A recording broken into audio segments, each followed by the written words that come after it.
Ang online abortion.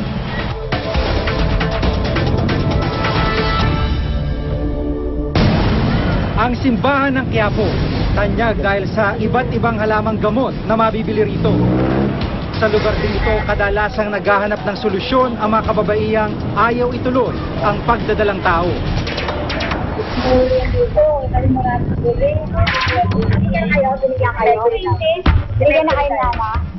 Hanggang ngayon, talamak dito ang bentahan ng mga gamot pampalaglag.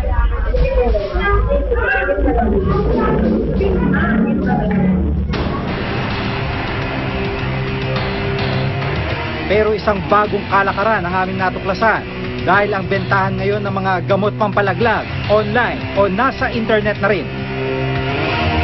Sa aming pagsasaliksik, nadiskubre namin ang isang site sa internet na nag-aalok ng gamot pampalaglag. Makikita rito ang cellphone number ng seller. Sinubukan naming i-text ang numero para bumili ng gamot. Makalipas ang ilang minuto, tumugon ito sa amin. At sinabing sa isang mall gagawin ang transaksyon kinabukasan.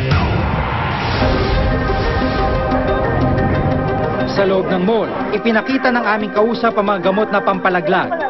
At nang magdahilan kaming nagbagong aming isip sa pagbili, doon na namin siya kinumpronta. Pumayag siyang magpa-interview sa amin sa kondisyong itatago ang kanyang katauhan. 3 buwang buntis ang 22 anyos na si Rachel, hindi niya tunay na pangalan. Naisipan niya ring ilaglag ang sanggol sa unang buwan ng kanyang pagbubuntis. Pero hindi niya itinuloy ang pag-inom ng gamot na nabili sa pamamagitan ng internet at ibinenta na lang ito. Dahil problemado at kapos sa pera, sa kalaunay, naging trabaho na niya ang pagbebenta ng gamot na pampalaglag. Iniwan ako nung boyfriend ko, pero hindi ko kasi tinuloy hindi ko tinuloy gawin sa sarili ko. So ginawa ko, inano ko muna yung gamot, tinabi ko muna. Then, problema ng boyfriend ko, yan. Sobrang napaparanoid na, hindi ko alam kung paano ko hanap ng sarili kong pera. Ang gamot na ibinebenta niya, may kasama ng instruction kung paano iinumin. Pero hindi niya raw alam kung saan ito kinukuha ng kanyang supplier na nakilala niya rin online. Sa 3,000, 10 tablets yun, tapos 2. Tapos, nabibili ko yun dun sa supplier ng 2,500. Pinapatungan ko na lang, 3,000 yan. 500 yung kita ko dun. Karamihan daw sa mga customer niya, teenagers at college students. Pero ititigil na raw niya ang iligal na gawain bago manganak. Nakukonsensya din po, lalo na kapag yung malaki na. Kasi meron akong nabentahan nun, 5 months na siya. Pero ang sinabi niya sa akin, 3 months lang daw yung tiyan niya. Tapos nung nag-text siya sa akin, sabi niya lumabas na raw, umiiyak pa raw yung Tapos sabi ko, bakit 3 months umiiyak na? Yung dahil nagsinungaling. Siyempre parang ako yung naawa. Peligrosong pag-inom ng ganitong uri ng gamot, ayon na rin sa isang eksperto.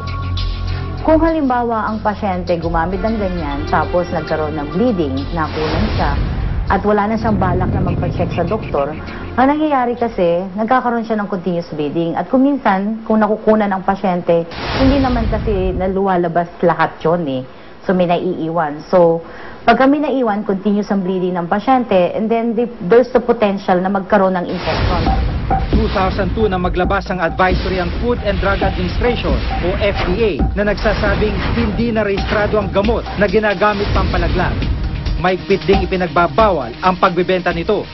Nagdesisyon yung manufacturer ng produktong ito dati na hindi na i-renew yung registration nitong produktong ito. Gawa ng mga report of increasing cases na ginagamit, inaabuso na ang produktong ito. Nakitang pwede itong pang-abort.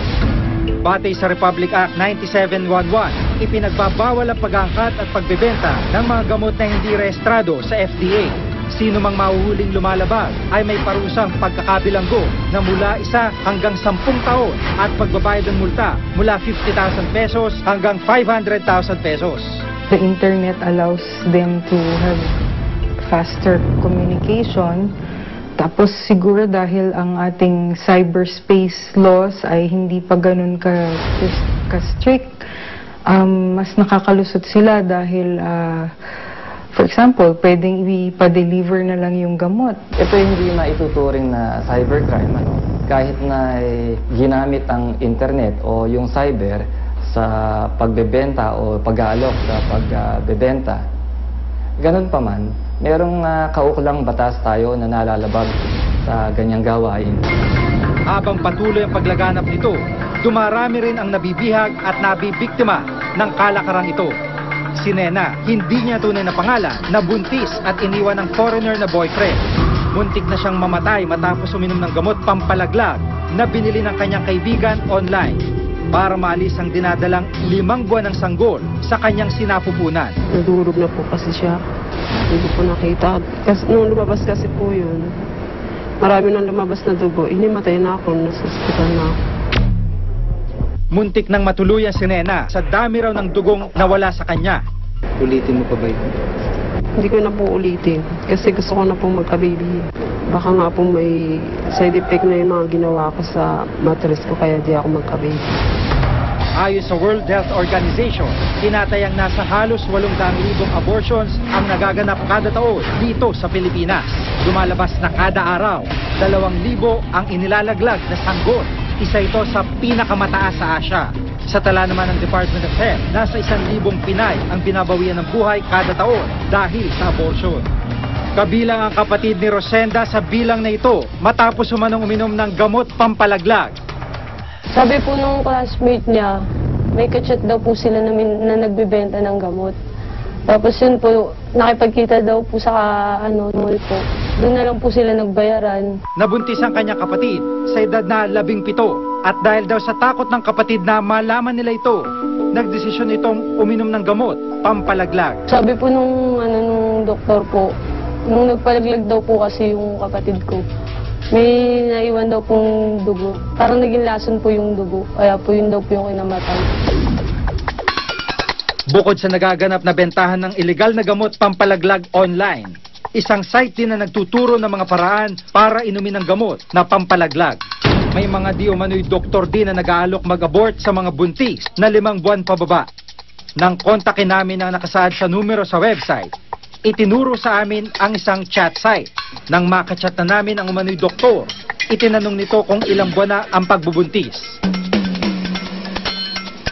Anong uri namang gamot ang iniinom at iba pang detalye tungkol sa pagdadalang tao. 40,000 pesos hanggang 60,000 pesos ang singil sa operasyon. Ang procedure ay gagawin umano sa isang pribadong ospital at palalabasing nakunan ang pasyente. Kung maliit ang budget, pwede raw sa motel o hotel at ang bayad 20,000 pesos. Ang pera ay dideposito naman sa bangko. Idinulog namin sa Philippine Obstetrical and Gynecological Society o POGS ang transaksyon sa di umano'y doktor na gumagawa ng abortion. Hindi nila ina-identify kung sino sila. Pero parang di talagang yun ang purpose nila, mag-offer ng abortion dun sa mga ayaw matuloy yung pregnancy. So parang nakakatakot din to, no? Kasi masyado silang ibang malalakas ang loob na when this is something which is illegal. Sinuri niya mga sagot at tanong na ibinigay ng umano'y doktor tungkol sa mga nais magpa-abort. Ano po yung nakakatakot dito sa senaryo na to? I think this should be stopped and really there should be an investigation regarding this. I hope these people are not really doctors, because if you are a doctor, you have to adhere to your Hippocratic oath. You do not do something that will jeopardize the life, whether it's the life of a woman or whether it's the life of a fetus inside the uterus. You do not do harm. Ayon sa Revised Penal Code, mahigpit ay pinagbabawal sa mga doktor o midwife ang pagsasagawa ng abortion. Ang sino mang mapapatunayang lumabag dito ay maaaring makulong mula 2 hanggang 12 taon. Kapag meron kami na kita na ganyang informasyon o narinig o merong magbigay ng informasyon sa amin, nagsasagawa kami dyan ng surveillance. O pwede, sinasabi namin na internet surveillance, na kung saan pwede kami makapag-develop ng kaso, may verify yan, at kung merong katotohanan at meron ngang nalalabag na batas, maaari kami magsagawa ng entrapment operation. Kailangan lang nung Siguro yung may dedicated or for example may special investigative team, halimbawa ang NBI, that will focus just on this. Parang may task force kumbaga. And then talagang gagawin nilang regular program, and I think the government needs to fund it more. And siguro an information campaign on the humanity of unborn babies. Simbilis ng kidlat ang impormasyong nakukuha sa internet. Pero kung patuloy na hindi mababantayan ng mga nangabuso at nananamantala sa paggamit nito, hindi lang moralidad ang tiyak na masisira, kundi maging buhay ng ina at sanggol sa kanyang sinapupunan. Ako si Jigo Manicad at itong nakatala sa aking Reporter's Notebook.